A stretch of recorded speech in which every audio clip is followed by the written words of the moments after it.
So, oh boy. Trying to get all set now because, yeah, things get weird.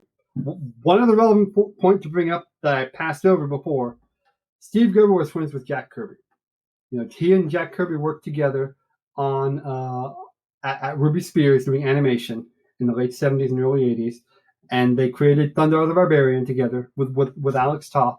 I'm not sure how it all splits up, but basically those three gentlemen were responsible for what Thunder the Barbarian became. And they worked on some other things, and to fund the lawsuit for that Steve was making against Marvel, they independently published a comic called Destroyer Duck, with this floating duck seeking out justice, written by Steve Gerber and drawn by Jack Kirby, and is notable both because it's pushing for a creators' rights lawsuit and because it's a duck drawn by Jack Kirby, written by Steve Gerber. AKA totally not Howard. No, totally not Howard, but it is so it's Jack Kirby, for God's sake. It is said that Steve liked to mess with the new people at Ruby Spears in a very gentle way by asking them to go get something from Jack in the art department, and only telling them afterward who Jack in the art department really was. Oh my gosh. Buzz Dixon, who was a writer who worked with Steve a lot later on, has a story about kind of having a conversation with Jack Kirby, Jack from the art department, and Steve Gerber kind of nudging him afterwards and saying, "You know who that is, right? You know who that is? That's Jack from the art department? No, that's Jack King Kirby." Buzz can tell that story better than I can. I'm remembering. I would have fainted. Like, oh my gosh, Jack Kirby. Steve and Jack got along very well, and Steve and Stan Lee got along very well, which makes all this stuff all the more ironic. So when we get this far into Howard the Duck, we're in the mid-1980s. There's one great big duck-shaped elephant in the room you got to talk about, and that's Howard the Duck, the movie. Oh man, boy. I don't know how that movie got made. I don't know what happened. Willard Huyck wrote and directed it. Willard Huyck was a big deal. He'd been working with George Lucas for years. Lucas was coming off Star Wars, and he produces this thing. And Howard the Duck, I mean, we're a couple years out of Duck Mania. We haven't had the newspaper strip in a while, but someone thinks Howard the Duck is going to work. And they a lot of money and a whole hell of a lot of advertising. Money. Howard the Duck was big in the 70s.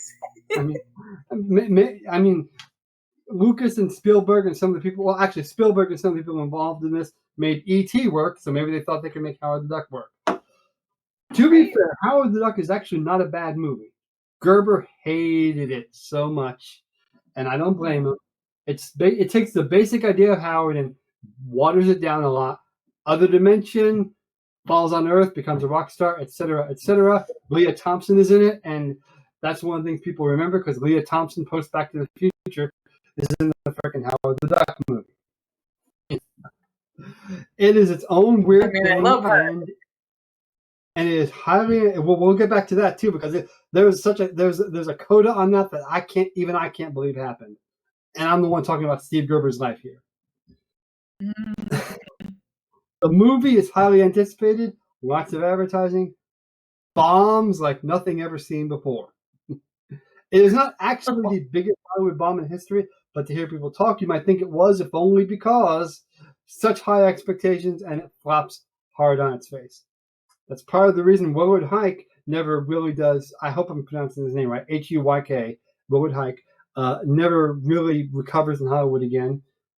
I can't say for sure this is why George Lucas dropped off the map for 10 years, but this movie bombed and George Lucas did drop off the map for 10 years. Yeah. You do math. And it was just apocalyptic. It crushed so much of what was going on in Hollywood because it was also the first major Marvel movie. There was a big push to get Marvel movies made. That was Stan Lee's whole thing, living in California, getting Marvel movies made, and he was starting to give up on the concept. And then George Lucas says Howard the Duck, and then Howard the Duck fails. Years pass, everyone basically forgets Howard the Duck ever existed. Gerber, I would not say Gerber patched things up with Marvel, but Gerber comes back to Marvel, does some stuff. He writes She-Hulk for a while, following up the John Byrne on She-Hulk, does a pretty good job. Howard the Duck shows up in She-Hulk, does a few issues of a thing called the Cosmic Squish Principle, which was his. Literally, it was about universes squishing together. It was Gerber's way of making fun of all the big crossover events, like Crisis on Infinite Earth. Crisis on Infinite Earth is literally about universes merging. Gerber renames that the cosmic squish principle, and there you go. It was funny when Marvel did did an event, a new Secret Wars event a couple of years ago, that almost identically followed the plot structure of the cosmic squish principle, even though cosmic squish was an English joke, because Gerber, among other things, was really big on internal structure making sense on its own terms. It didn't make sense by logic, but made sense on its own terms. I would know Gerber was also doing things at the time where he tried to write socially relevant comics when it came to crime, etc. God love the man, not good at writing about crime. So I'll just leave that at that. His crime stuff read like an after-school special. It was very interesting. Oh boy! Anyway, so Gerber writes She-Hulk for a while. Everything's fine, and he goes off and does this thing. He's on what I would call, divorced spouses who still speak to each other terms with Marvel. And right for here, the sake of the children, and the children are an anthropomorphic duck. Yeah, the fighting over custody of an anthropomorphic duck, and he has lost the battle for custody, but he's still fighting the battle nonetheless. And then we get to the single wildest part of this whole thing. And I know that I'm really setting the bar when I say that, which is the year 1997. Gerber this is after Image has happened in comics. Eric Larson, Rob Liefeld, Todd McFarlane, a bunch of very popular artists, some of whom are talented, some maybe not so talented, but big deal artists bail out on Marvel entirely because they want to own their own stuff.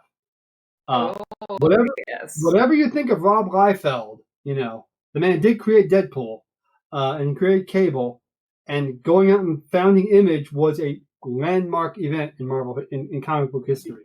There was a bunch of Rob Liefeld was the only creator who Alan Moore was on speaking terms with for years. So whatever else Rob Liefeld ever did wrong in his life, he made Alan Moore happy, and that is not easy in comics.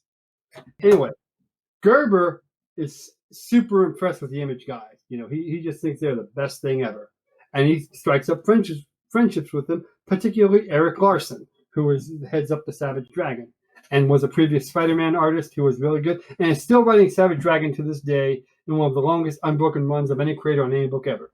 I think he's number 2 behind Dave Sims Cerebus. So he strikes up this friendship with Larson. At the same time, he's writing some random stuff for Marvel. I do not know how this next part happened, but someone came up with the idea of having an Image comic and a Marvel comic dovetail a little bit. I don't know if it was Steve idea or someone else's, but he is hired to write Spider-Man Team Up, a couple issues of that with Marvel, and it is Spider-Man and Gambit teaming up with Howard the Duck. At the exact same time, he's working over on Image with a Savage Dragon Destroyer Duck crossover.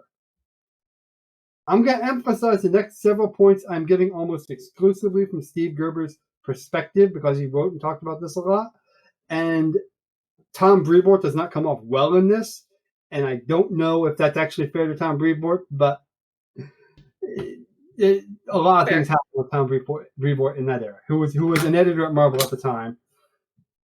Gerber asked Brevoort if these two comics can kind of sync up with each other, and Brevoort says, as long as you're not going to put me at risk and make me look bad, sure.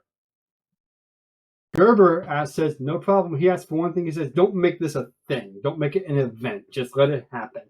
That's, once again, Gerber's version of events. I can't emphasize that enough because many people have different perspectives on what happens. Brevoort says, no problem. Gerber writes the issues. Everything's fine. They're in production. He hears that there are 2 other books, maybe 3 other books coming out at the same time, starring Howard the Duck, that Marvel, in his perspective, are kind of plugging as this big Howard the Duck revival. And he is pissed. He's like, the one thing he asked for, one thing. And there's like a Howard the Duck winter special or something. He's showing up in Generation X, And it's all at the same time that he's returning to Howard the Duck, and he feels like it looks like he's giving his imprimatur, his approval to this act, which he does not. To this day, Tom Brevoort swears he didn't know about this. And Tom Brevoort was not an executive at Marvel at the time. He was a regular editor. It is possible he did not. Maybe other people thought it was just Stu Howard. Maybe it wasn't an accident. I don't know. Brevoort swears it wasn't intentional. Gerber thinks it was. And if there's one thing Steve Gerber can do in this life, it is hold a fucking grudge. So, the dovetailing... I relate to that so hard. The dovetailing was meant to be Howard the Duck and Destroyer Duck would bump into each other in both books, and that would be that. There's one panel in the Marvel book, where he runs into Destroyer Duck in a dark warehouse, and that's that. And he recognizes he's talking to another duck, and that's it. That's all that happens in the Marvel book. In Savage Dragon Destroyer Duck is invading a warehouse and bumps into Howard the Duck. And they recognize each other as ducks. With the usual Steve Gerber line of, "Oh my God, you're a duck." Which is what most people... Actually, people just say, "What, you're a duck?" Whenever they saw Howard the Duck. And he would say something like... It was like saying the TARDIS is bigger on the inside. It was just the intro line to Howard the Duck. And Howard the Duck and Destroyer Duck say to each other, "What, a duck?" And that's all that happens on the Marvel side. On the Image side, Howard the Duck and Destroyer Duck get into a scrape and a scuffle, and the villain of that comic clones Howard a bunch of times. And there's a great big fight of many, many ducks. And Destroyer Duck somehow, it's really unclear in the art, to be honest to me. Anyway, Destroyer Duck knocks out the real Howard, runs off with him, and the Savage Dragon says, what's his universe going to think? And they say, one of the clones will show up over there, let them deal with it.